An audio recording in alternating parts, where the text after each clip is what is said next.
And good morning and welcome to VSA Capital. VSA Capital, said it twice. Sorry about that. Wednesday, the 1st of March. Pinch of the punch, first of the month. How you doing, Paul? Well, thank you. How are you? I'm good. I'm off to Toronto later today on the BA 99 flight at 5:05 p.m. What excitement.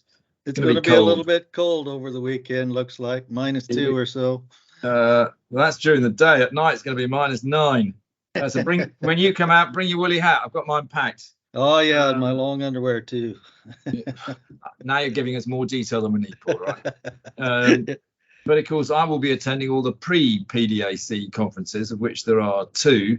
And so that's about 200 companies I've got to sit and listen through. No chance of me doing that. One of them happens to be in the hotel I'm staying at there, so I'll have little choice but to listen to a few of them. There we go.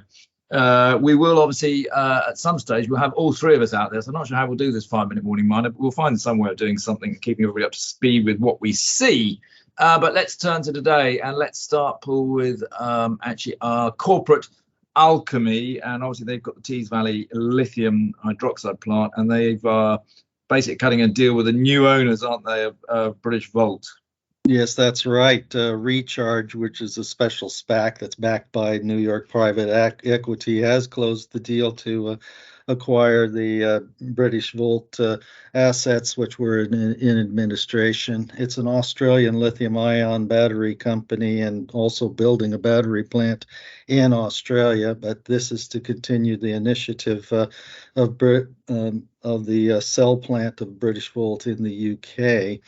TVL, the Tees Valley Lithium, and now to negotiate a deal with Recharge in order to jointly source spodumene for the TVL processing facilities, such that they can then supply battery chemical to the British Volt plant. And that's essentially the news release that was made today. Yeah, now let's stay on lithium, because actually there was some news out late yesterday that really caught my eye. And that was a $375 million loan potentially from the Department of Energy in the USA for Lithium Cycle Holdings, which is actually a New York Stock Exchange listed battery recycling company. The reason it really caught my eye is, number one, it's the size of the amount of money being thrown around in the States. And this is something we keep going on about.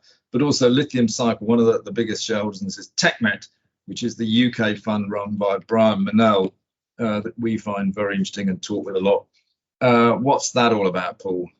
Yes, this is Li-Cycle Holdings, and this loan is specifically to build the Hydromet facility, what Li-Cycle calls the Rochester Hub, which will be in New York State in the vicinity of the city of Rochester, New York. And what that is the Rochester Hub is designed to be able to recycle spent batteries, decompose them down, and combine them back to lithium or back to battery grade chemicals, specifically with lithium, with their Hydromet facility and processes. The loan is intended to be for up to 12 years at financial close at 10-year U.S. Treasury rates, and expected to occur on a closing sometime in the second quarter of this year. So it's definitely big money going toward the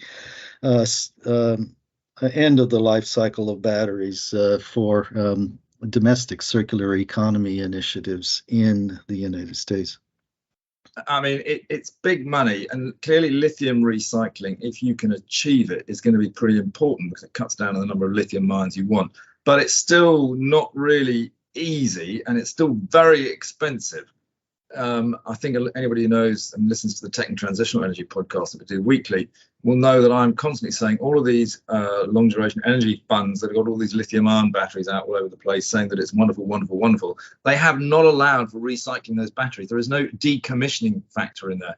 When these batteries get to the end of their life, which is only about 7 years, they are going to get caught out with a massive wallop and cost to decommission and try and get these batteries recycled. But it's a very interesting space. And, you know, it's interesting that the US government obviously is pouring in lots of money. At the moment, the UK government, it's got a big decision. Jaguar Land Rover, owned by Tata. It's going to be the future of EVs for Jaguar Land Rover. They have basically said there's 2 weeks to decide whether to build their factory in the southwest of England or build it in Spain. If you want it in England, you've got to cough up £500 million, is what they're saying. They pretty much have to cough up £500 million. But, this government has got to decide, are we in the EV race or are we not? And at the moment, they're not making a decision, which is bad. Right, that was a bit of a rant from me. I apologise for that. Paul, back to mining. What do you want to talk about? Yeah, two quick things before we wrap up here. First of all, Polymetal, the Russian and Kazakh gold producer, has released a new reserve and resource statement for group wide, and it's documents a 9% year-on-year drop in reserves down to 27.8 million ounces. Mineral resources also given but that grew by 5% year on year to 25.8 million ounces. And we're still waiting for the board to make a final decision on just how they will deal with the division or intended division of their Russian from their Kazakh assets on behalf of shareholders. So, but this statement alone was just about reserves. And then also wanted to mention, too, this action by President Biden in the USA on Monday. And what that did is it essentially adopted the waiver provisions in the Defense Production Act of 1950 on the securing of raw materials and procurement of that technology around them. And what that waiver does is it essentially gives the Department of Defense a blank check in order to go out and do deals for any kind of upstream and midstream raw materials and processing in mining for the United States. So it's a really good news for the lithium people trying to develop in Nevada, for instance, like Atlantic Lithium.